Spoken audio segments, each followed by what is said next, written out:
favorite time of year is every time that you are near, my dear.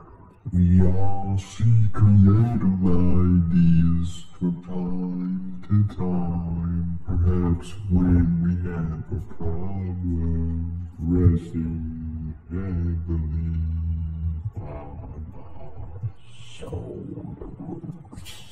We need to refresh our shoulders, roll them back and release.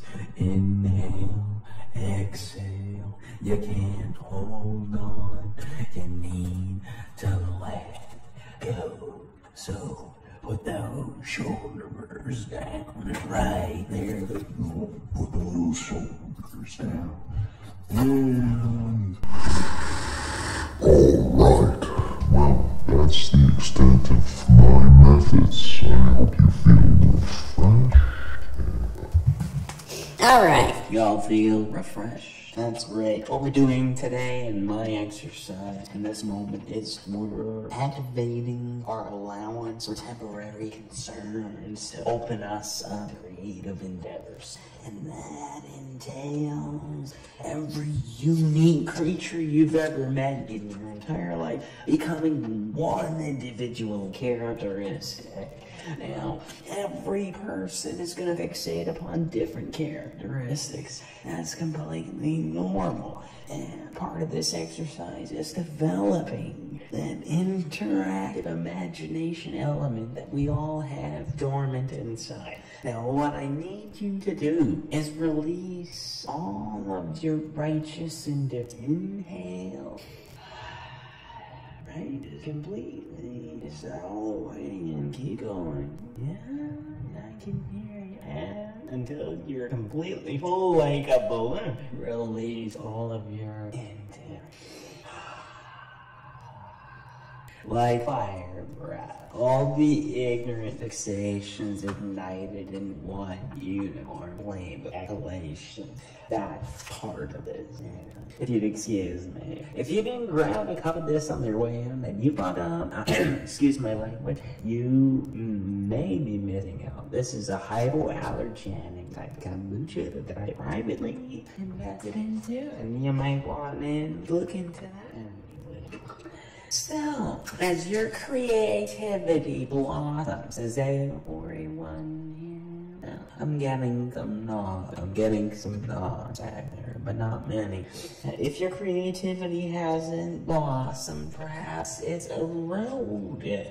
Now, people call that writer's block. People call that all kinds of different things. But what ultimately that means is that you're susceptible to stress. Now, a lot of people are, but perseverance is the key. And exactly what we should be isn't exactly what we are sometimes. And that's why not all things are for not all people. Now, our compulsions might seem precious to us, but if we don't let them go, we won't develop or learn from each other. And that's part of my method. So now I want every single person in this room to reach for their water, but not pick it up. I said reach for it, don't pick it up. Now I want you to feel like a fish being tugged towards bait, okay? The next couple minutes, I want you to really think about how much you want that water. But you also need to remember and figure out that I'm the one that told you you needed it, at least right now. So even if you needed a little bit, that's not gonna work, alright? You're just creating a self-imperfection for your future dehydration. And that's part of this program. You have self-inflicted. And we're gonna get to the nature of that when we get to the nature of this next page. We only got 20 seconds, alright? Your entire spiritual life is gonna live within this misty substance of exhalations and inhalations, and your spiritual development won't be happening in that fluctuation between your nose and your mouth. and the atmosphere in your face. No, it's going to form in the education of yourself, the education of self. And those experiences are lives on lives of broaching categories of a bunch of people not knowing what the fuck they're going on about, but a few people do. And then when they tell other people or write it down, then it makes sense. Because some people, it doesn't matter how many times you tell them, you can't protect idiots. You can't. They're gonna do idiot things. You're gonna be like, hey, this is sharp, and they go, is it? Yeah, it's sharp. How'd you find that out? You needed 16 weeks in the hospital because your hand fell off. Well, anyway, so we fail to look at the dark side sometimes of motivations and the controlling willfulness of these trials and tribulations, but we will always recover because our deeper love allows us to care about someone who isn't as fucking stupid.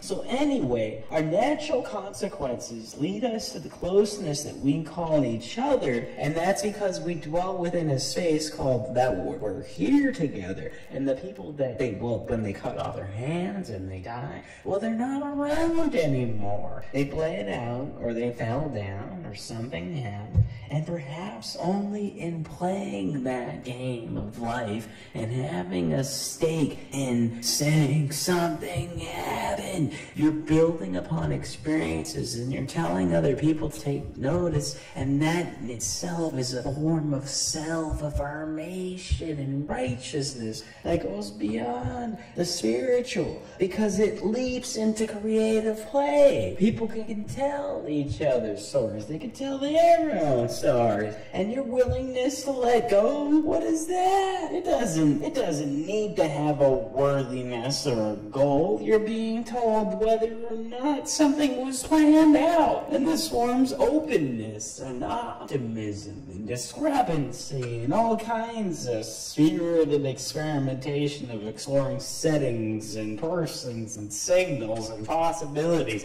But it doesn't fucking matter, does it? Because the bygones will be bygones, man.